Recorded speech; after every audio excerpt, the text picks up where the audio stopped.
Hi, my name is Michael Johnson. I'm a ballroom dance professional, a life coach, and a peak performance expert. I'm part of a group of motivated people who are dedicated to attaining emotional mastery and unlocking our full potential. We've realized life is a dance. The ups and downs can spin you out of your mind, but it's time to take back control. It's time to become a lifer. We don't believe others are responsible for how we feel. In fact, we don't believe anyone can make us feel anything. We are a new breed of overachievers. Emotional mastery is our journey, and unlocking our full potential is the key. Welcome to the journey. We are Lifers, and this is Magic for Life. What's up, Lifers? Michael Johnson here with the Magic for Life podcast. I'm so glad you joined me today. We have a very special guest that we are so excited to have join us. We've been wanting to get him on our podcast for quite some time, and we've been lucky enough to be his guest at his place so many times before, and so we're so excited to have him be our guest on the Magic for Life podcast. So I want to introduce you to Joe from Joe's Cafe. Joe, tell him hi. Hello, guys. How y'all doing? Hope you're having a God-blessed day. We are stoked that you're here. And Joe owns Joe's Cafe in Orem, Utah. And honestly, if you haven't been there, I just don't even understand why. I'll tell you a quick story just to get going. We were looking to get some lunch, and we pulled into the Arby's parking lot across the street from the mall. And I just was like, you know what? I am not eating at Arby's today. I can't take it. And so the person I was with said, well, what about around the corner? Are there some restaurants there? I was like, I don't think there's any restaurants right around there. And so we were like, well, let's just go look. And so we walked around the corner, and there's this cafe. And I was like, let's go eat in there. Why not? We'll just jump in. And from that moment, I feel like we've been best friends with Joe ever since. And you know, any of you that have eaten there, any of you that have visited, you know exactly what I'm talking about. You just can't go in without having a great meal and a great friend. But we sure appreciate you, Joe. Thanks so much for joining us today. You bet. So, Joe, we want to find out more about you because, you know, as some of these people find out when they go visit your restaurant, you have amazing food, and we'll talk about that in a second. But you have had a crazy journey to get to this point, and so you're from Houston originally, right? You bet. Houston, Texas. Yes, I am. And you grew up there, born and raised? You bet. Born and raised in Houston, Texas. Wow. And so you've been cooking your whole life, huh? Absolutely. And what got you started? That was one of the first things I really learned how to do outside of little small petty jobs of selling newspapers and caddying at the golf course. Oh, yeah? Yeah, I did those pretty kind of small and petty jobs. Yeah. But my first real job was cooking at IHOP, International House of Pancakes, 1968. Holy moly. Have mercy. So you've been cooking for a long time. Is that where you learned to cook? That was my first start out, yes. I see. Yeah. So when did you decide you had a passion for cooking? Well, you know, it was an amazing thing. I'm a left-handed person, and the three cooks that was in IHOP, they were all left-handed.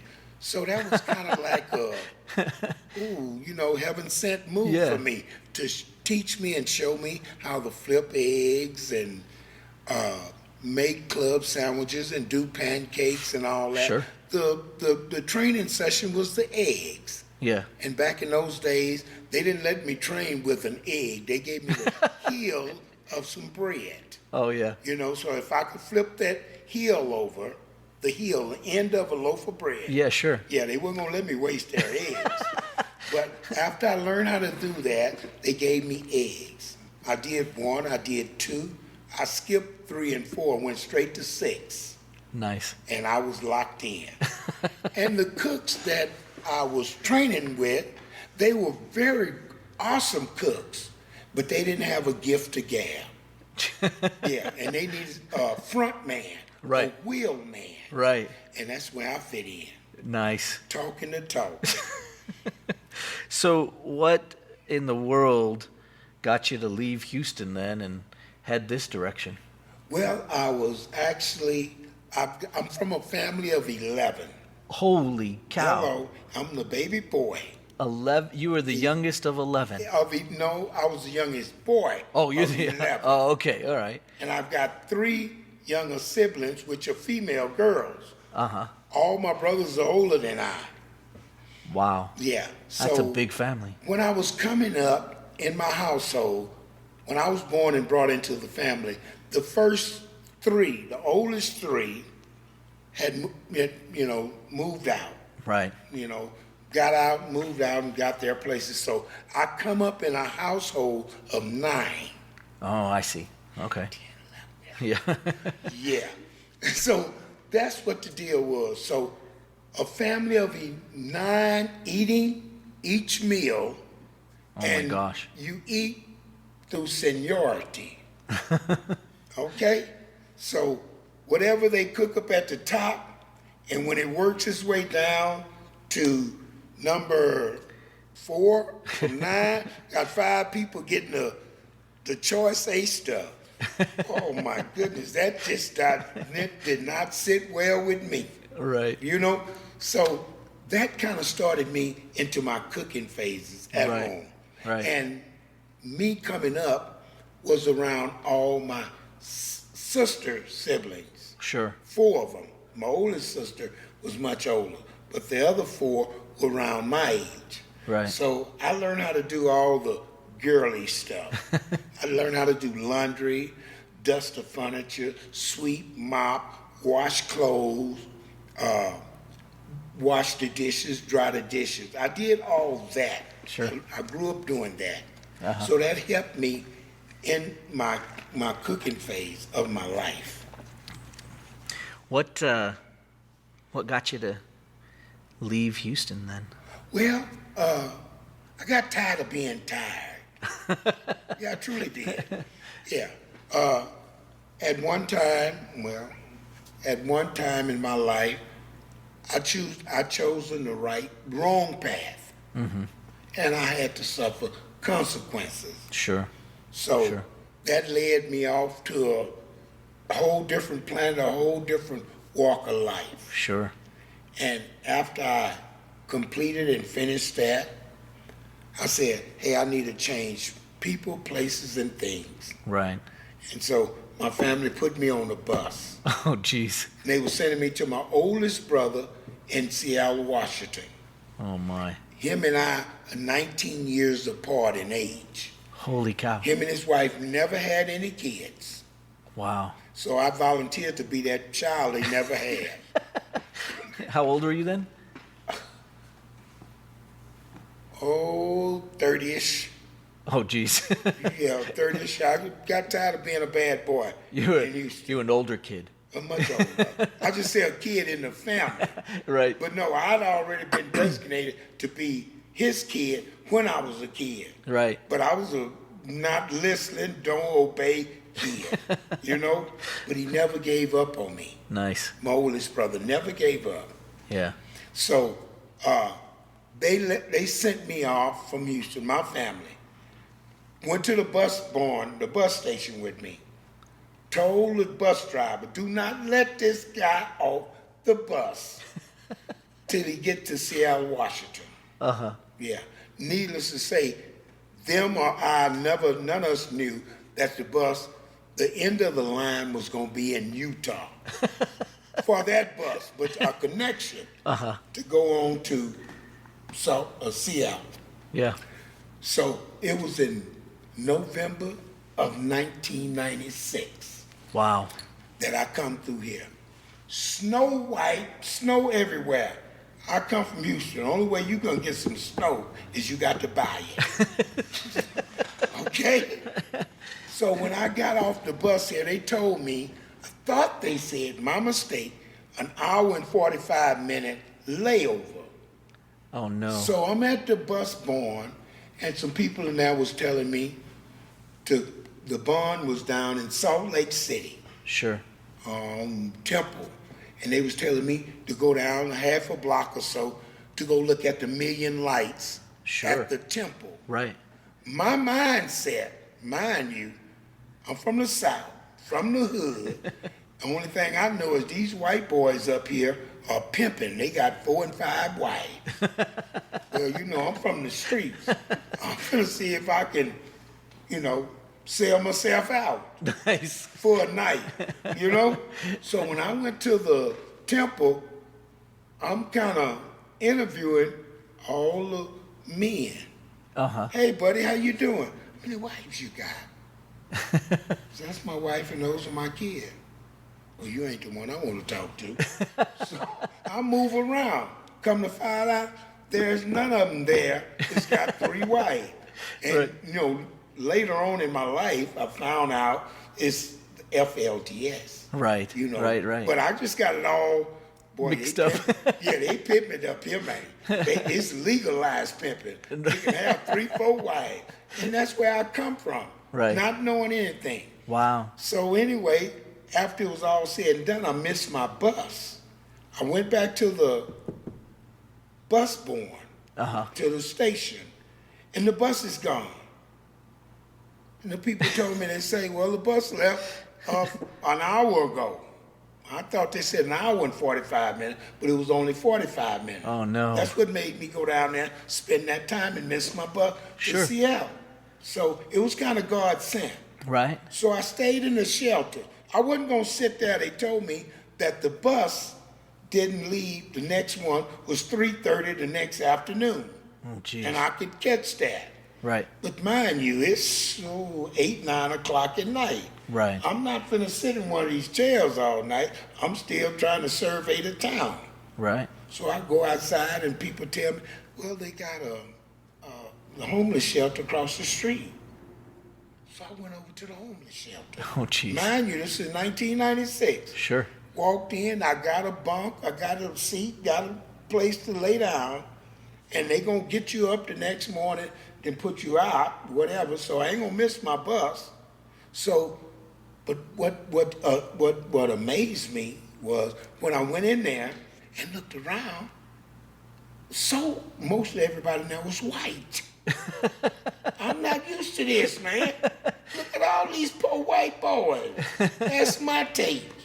You know? Oh my God. I might be in heaven.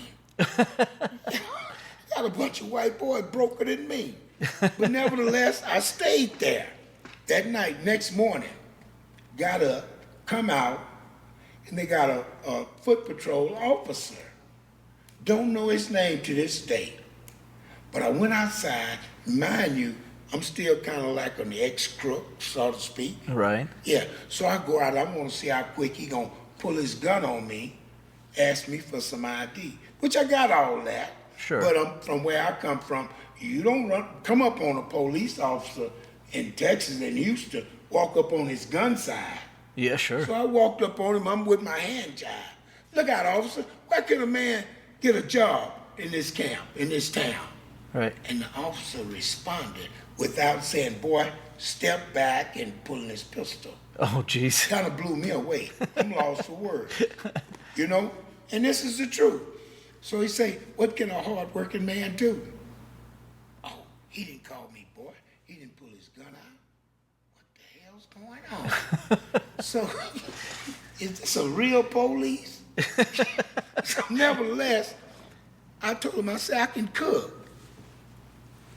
So he told me, say, there's a place down the road that I know the manager, which was a Denny's. Uh-huh. It was on 500 Sure. South and 300 West, the Denny's. Yeah.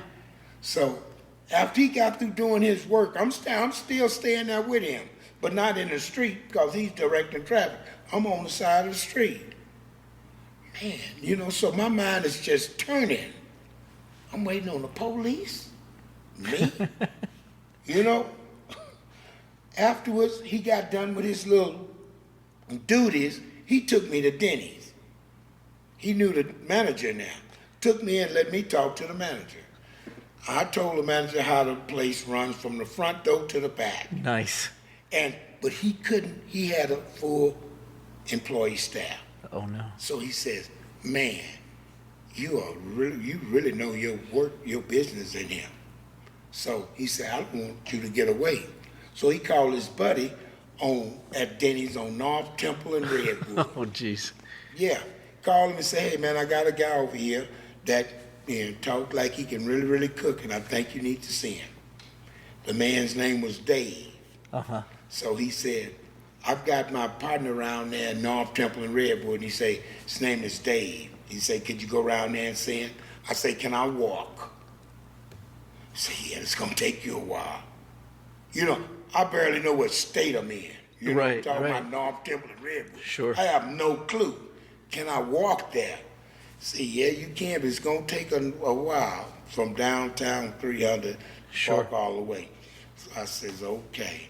Then the officer tell me, he said, I'll take you over there, but I can't stay. But I can drop you off there. So I'm riding with a police officer from 300 west and 500 south from the Denny's. Uh-huh. I'm in the front seat with no handcuffs. Okay? Unheard of in my lifetime where I come from. Right. If the fellas could see me in the front seat, not the back, you know, and no handcuff. Oh my God, this is unheard of. This might be my town. Took me around there. Needless to say, I got a job on the spot. Nice.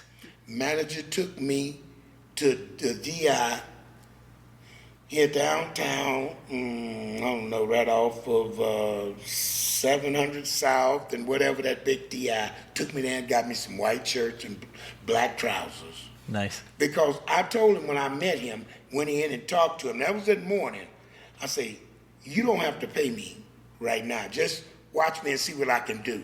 Sure. You know, because I know Denny. Sure. So I went in. As soon as I went in there, I started eating. I was hungry. But nevertheless, after I worked about 1 o'clock, all the little waitresses, everybody was buzzing. Who is this guy? Because I told them it's a new chef in town. And most of the employees in the kitchen were Spanish guys. Oh, sure. And they speak very little English. Right. So that's all they needed was a mouthpiece. And I got this thing rolling. He said, man, I really can't afford you. I say, man, you can give me a job and say, let's give me $6 an hour. You know, and after I work a little while, then we can discuss. I just needed a job. Sure. To, you know, get some kind of stability. Right. And needless to say, all the waitresses in there, they kind of pitched in and let me sleep on their sofas. Oh, jeez. Oh, yeah. Almost a week. But they passed me around. Yeah. Nice. Yeah, from one to another. And after about 4 days, the manager told me, say, you can't live like this. So he took me down on 3800 South in Redwood, apartments called Somerset. He took me there and co-signed for me an apartment. Oh, my gosh. After 4 days. I was there less than a week, and I had a complete apartment. Oh, my gosh. Bedroom, pictures on the wall, baskets for a magazine, all my pots and pans and everything. So I'm finna stay here. Yeah, I think I'm gonna stay here.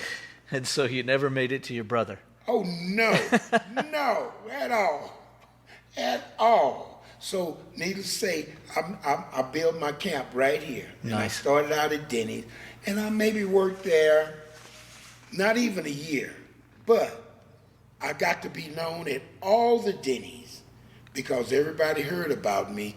You know, this guy talks that talk, but he can really perform. And I know what I'm doing. Right. So I was cooking at Denny's on North Temple, down in Bountiful, down over on downtown. Then I even went down to Provo. Oh, jeez. Yeah, I was just moving around because I was just eating up as much time as I can get Right. to stack me up a few dollars because I didn't know I was going to stay. Right, right. Lo and behold, I met these girls' mama.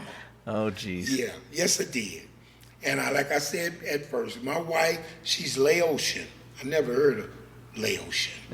Only thing I heard of Vietnamese and Right. Chinese, you know, that was it. But when I met her, I thought she was Hispanic. Sure.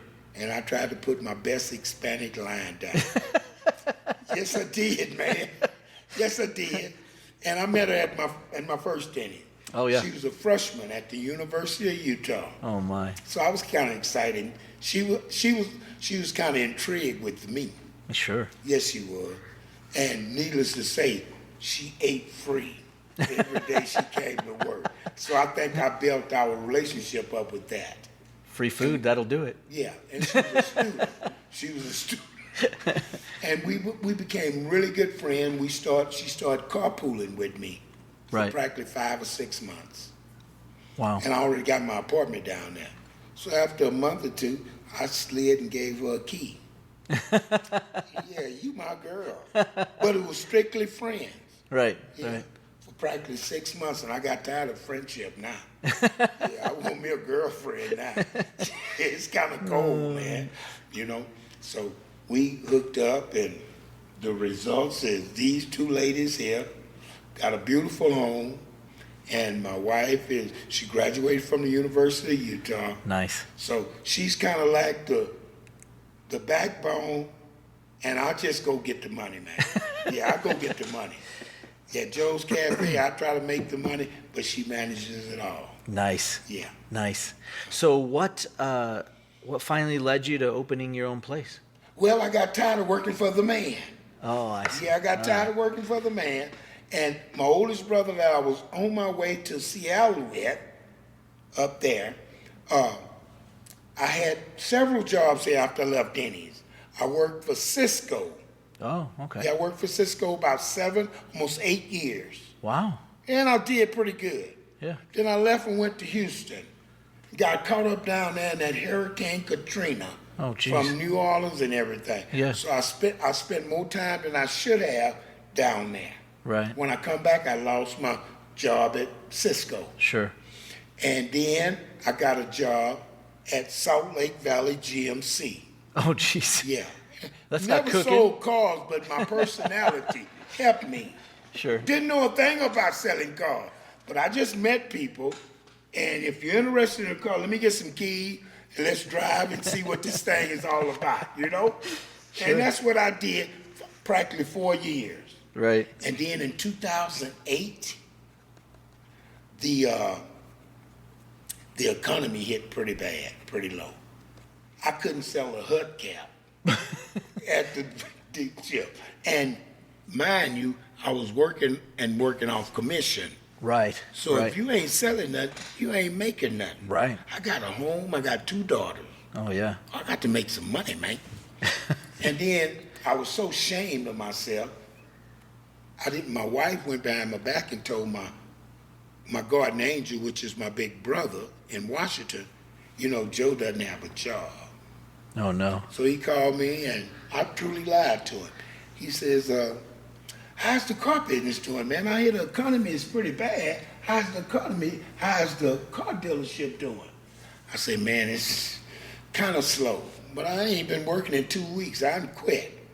And he say, you haven't sold anything? I said, no. He say, are you still there?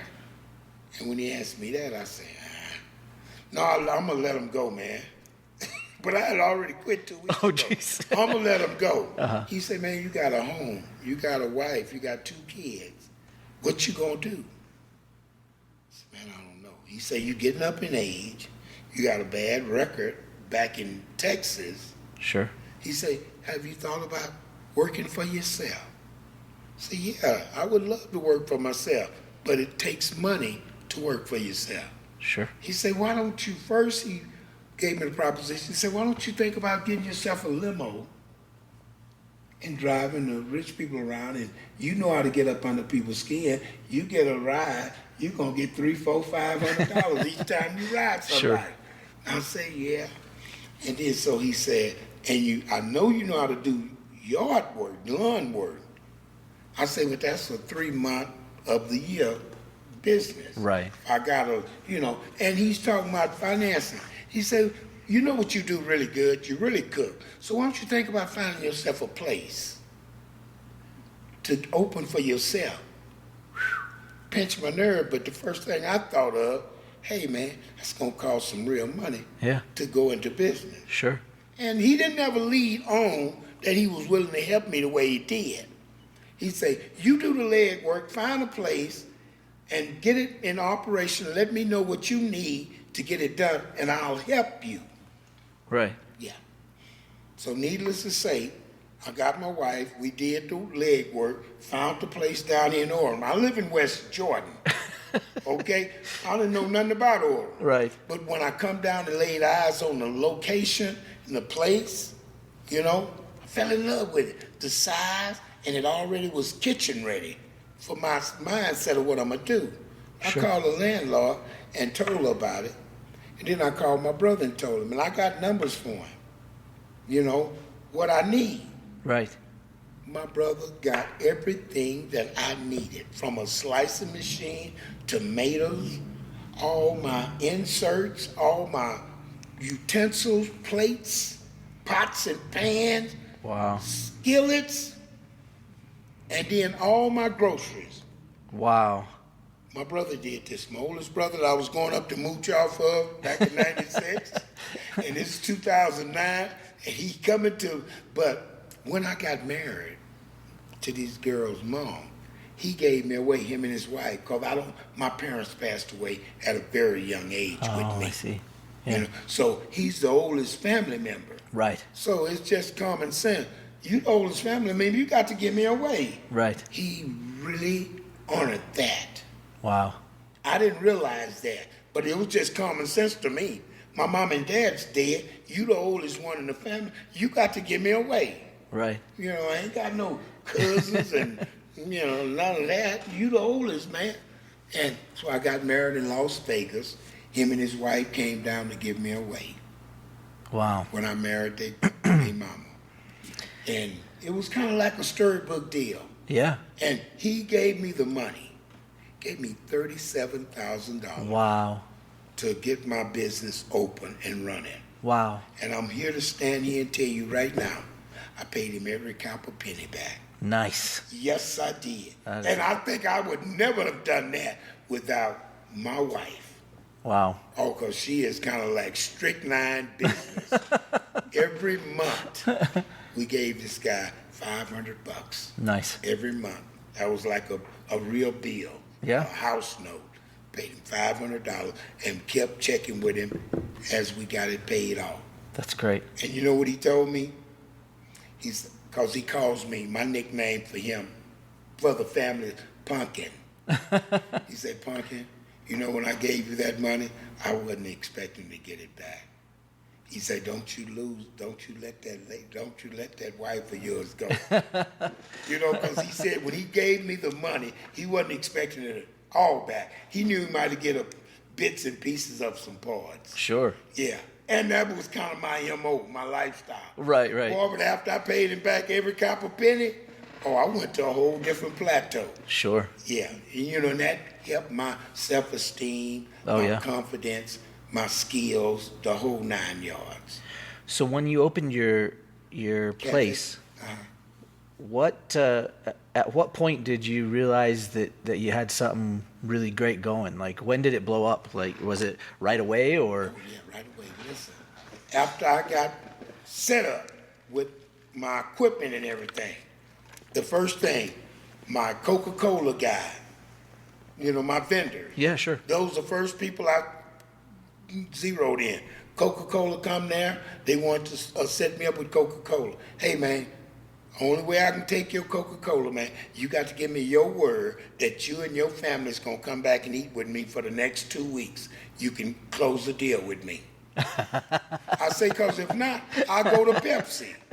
I don't care. And that's what I did with him. Then I went to Centos, the linen people. They gave me my mats, my towels, my aprons, and everything. Same proposal. You guys ain't the only one that's got these towels and mats. I need to get some business. Right. So I need you to come in. And the Centos people, when they came, they brought me pictures to put on my wall. Nice. I mean, but I just laid it out to them. And I'll tell you, for the first 2 weeks, it wasn't a struggle, but I was just crawling. Right. With my business, just for 2 weeks. Right. After 2 weeks, I never looked back. Wow. Never looked back. And to this day, 10 years, 4 months. Yeah, I ain't never been in, what you call, is it the bad is the red or the black? Is the red? Red. The red. I've never been in the red. Yeah. No, in 10 years and 4 months. Wow. You know, sometimes I've been in the black. Whoa. But here's the line. I've never been under my line. Nice. I've always been over my line, sometimes a lot higher. Right. But and when I first started my business, one of the keys to it was I was doing practically everything there.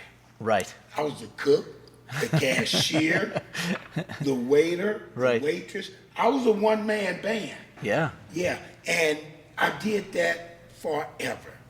Wow. I truly did. And I can honestly say I ran my restaurant as Joe and the cook for better than 4.5 to 5 years. Holy cow. Yeah. And You must have been exhausted. Oh yeah, yeah. It broke me down in my back, the whole 9 yards. And my customers being regulars, oh, get over here and make some coffee. Clean that table for me. I had my customers working. Yes, I did. But they was kind of like, I know you now. You done been here. I'm here by myself. Come on, man. Yeah, clean them tables off. And when they do that, I'll just feed them free. Nice. Yeah, stuff like that. Yeah. But then after a little while, I said, oh, man, I got to have a little help. So I brought one lady in. Sure. And I brought 2 ladies in. Yeah. And that kind of helped me out. And I cook. No, I wouldn't let nobody have my kitchen. Well, sure. Yeah. My cook I've got now, he's been here almost 5 years. He's And- awesome. Yeah, and when he first came, almost a year and a half, I was right beside him. And then after that, I took my apron off. Oh, man, you got it. Go ahead on.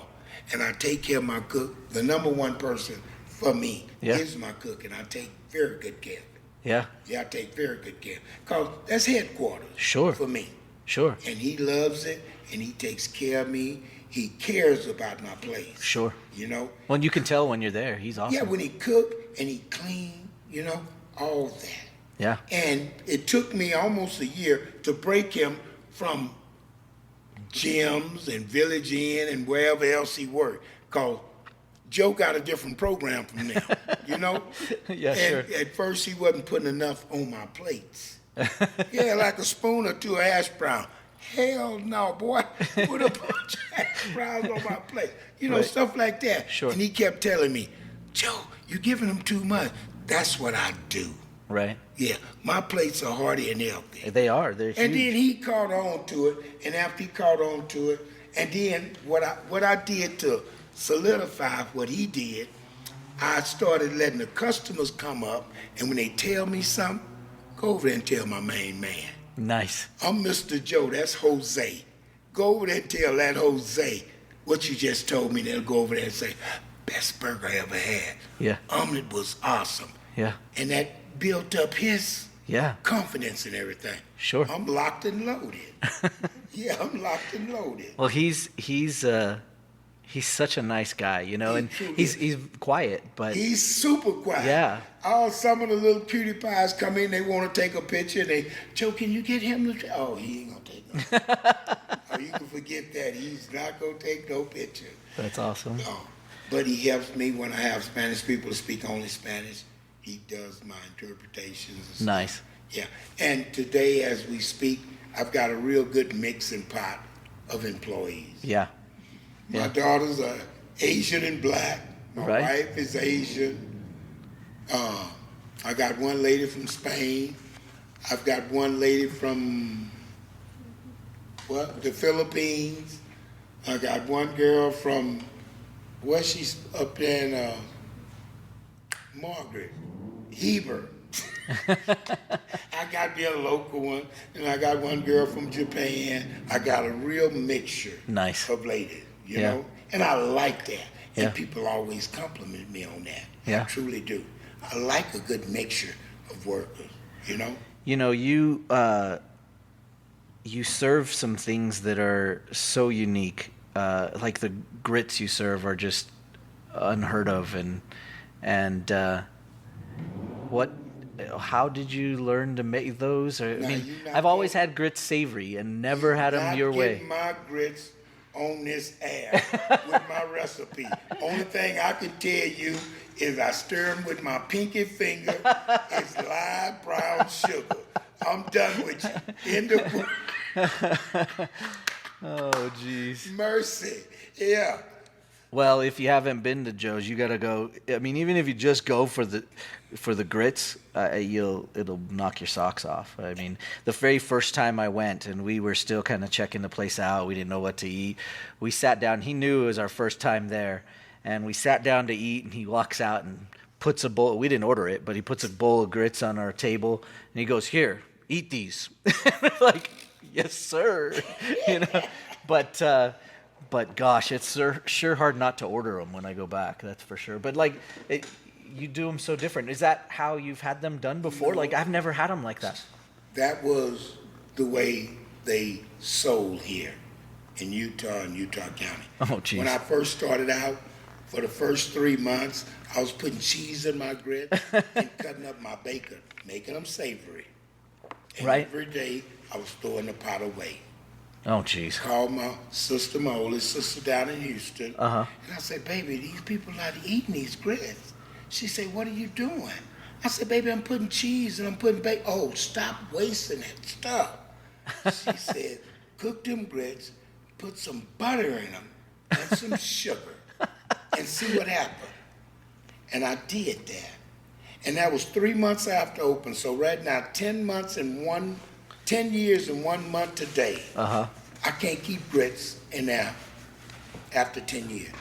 I put butter and sugar in them. Oh, jeez. And I just say Utah County's got a sweet tooth. Yeah, I guess so. And every blue moon, I get a person want them savory. Yeah. But it's not enough for y'all. No. Yeah, you got to eat these the way I got them that sell, or don't eat them. Are you kidding? I wouldn't eat them And, any that, other and that's way. just the way it rolls. But then I also got my biscuits and gravy. Oh, those are you know. amazing. And I try to keep all my prices very moderate. Oh, yeah, for sure. Yeah, I try to do that. Yeah. And I just love what I do. I'm Yeah. not a computer tech or anything. Wasn't for these two young, beautiful daughters I got, I don't know how to do a lot of texting and none of that. My daughters do it and handle it for me. Sure. And my wife chews me out. You need to learn it. You need to do that. But my daughters, I take good care of them, so they don't mind doing it because they gonna get them a shopping day or whatever they want to eat day. Of with course. me. Yeah. Yeah. Yeah. The food by itself is enough to draw people back, and there's no doubt about it. And it's fun. I've been in so many times now, and I love watching people. So the people that know me know that's the case. So I'll come in and I'll watch the people in your place, and they love your food, and there's no doubt about it. But that being said, there is no doubt in my mind that the people that come to your place come because of you, and they come because they want to experience Joe. And that's a huge thing. And so first, before I ask you any more questions about that, I just want to say thank you, because honestly, we popped in to get lunch so that we didn't have to eat at a fast food place, and we actually gained a friend.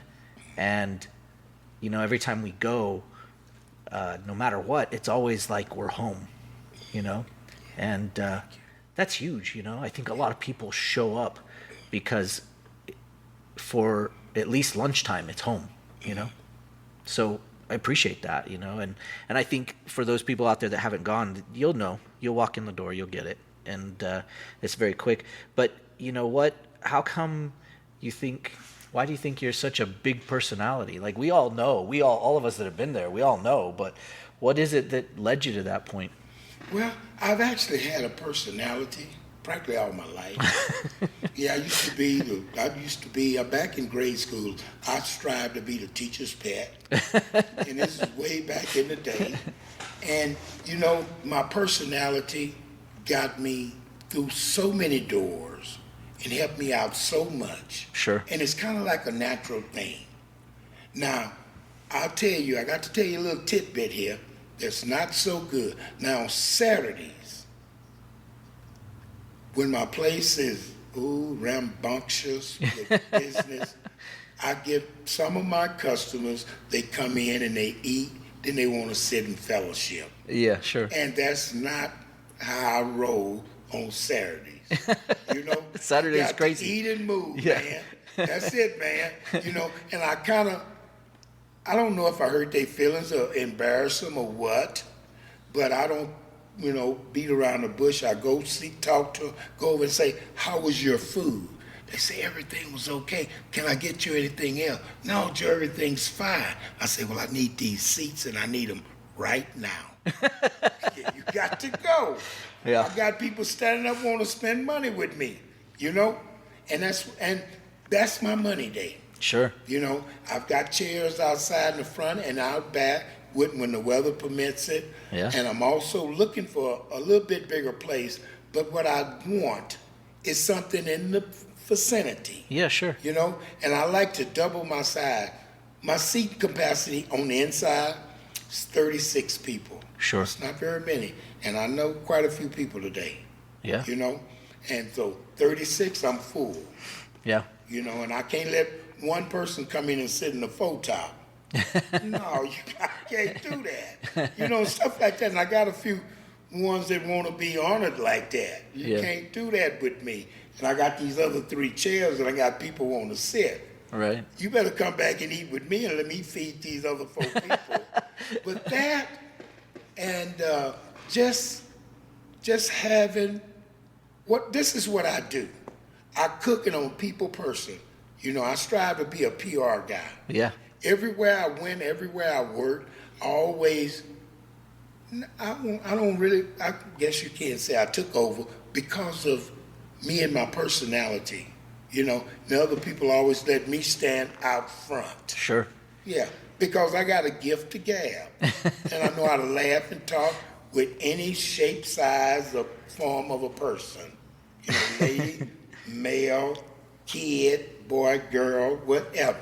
Whoever come in, I'm going to try to get a little personal with them when I'm not so busy, when I'm not so busy. That's my deal. So I try to prepare food, a good quality of food, and give them a real feeling of you're at home. Yeah, for sure. Yeah, I'm your Uncle Joe.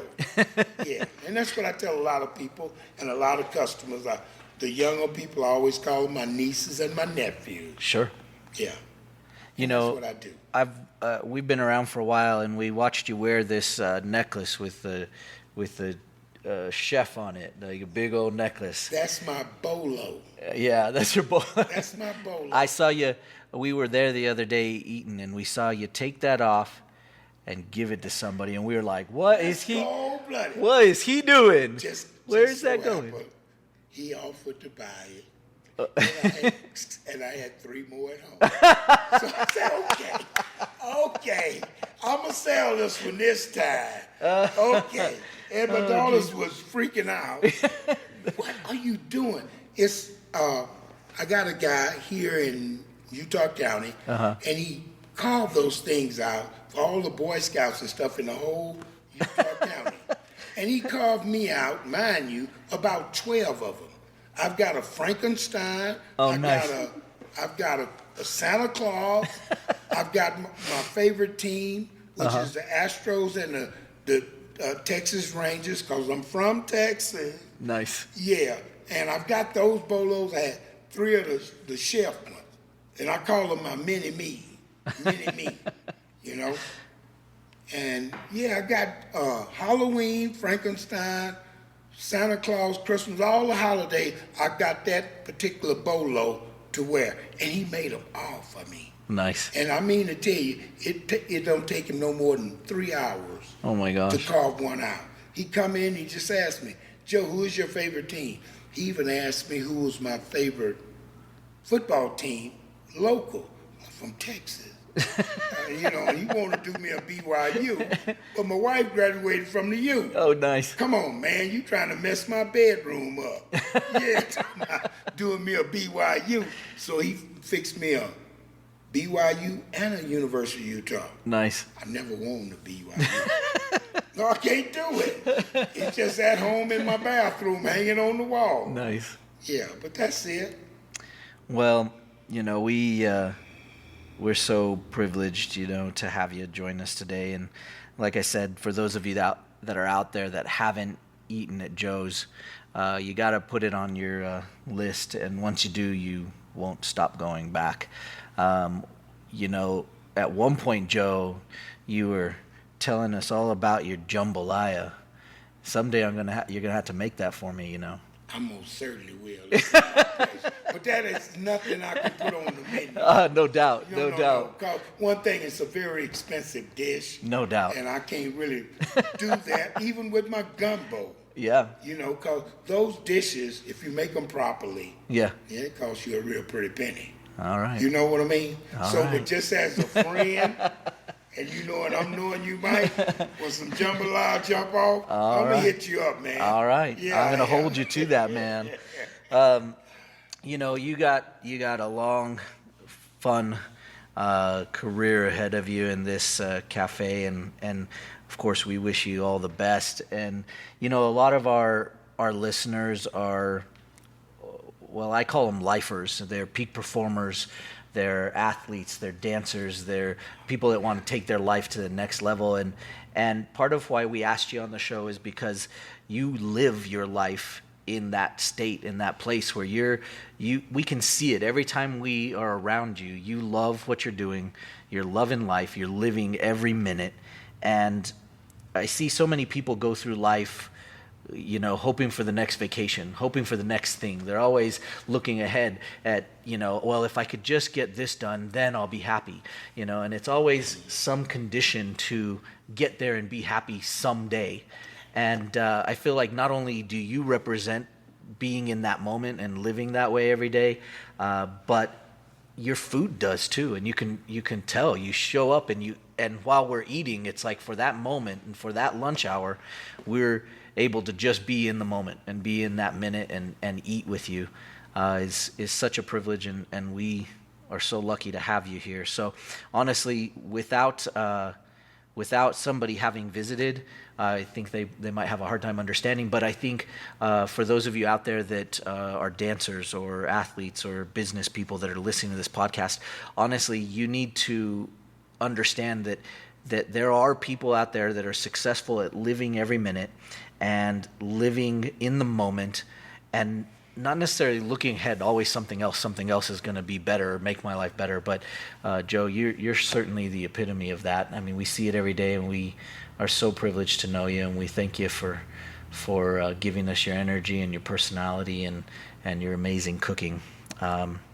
Anything else you'd like to add? Like you've got cool hours. You're not open on Monday, which I've only forgotten at least 4 or 16 times when I've shown up on Monday to eat there, and you're not open. But you're crazy on Saturdays. You guys are always telling us that, but I wouldn't let that deter you. It's still worth it to wait. But you're open from 8 to 2 every day, right? Correct. And these are cool hours. I mean, like, how did you decide that? Why did you, like, what was that about? It's kind of like my religion, but I don't want to really bring religion and politics into this here. But my religion don't allow me to work over 6 hours a day. Yeah. Okay. 6 hours a day, 8 to 2, Tuesday through Saturday. I serve everything on my menu all day, Tuesday through Saturday. I recommend it if your first time coming, try to come Tuesday through Friday, because on Saturdays I am buck wild. Well, they're gonna go, and hopefully all our listeners will come see you, stop by, and we appreciate you coming today. We appreciate the interview, and I know you inspire me, so hopefully our listeners will be inspired as well. So thank you for coming today. We appreciate you. All right, thank you, Mike. Thank you very much. Want more magic for life? If so, then reserve your copy of my new book. Get your copy at everyminutebook.com. Inside this book, you'll find the secrets to attaining the next level of performance in anything you do. Learn the secrets behind emotional mastery that'll start you on your new journey of being a lifer. Whether you're an athlete, a business professional, or an artist, this book will change your life forever. Get your copy reserved today.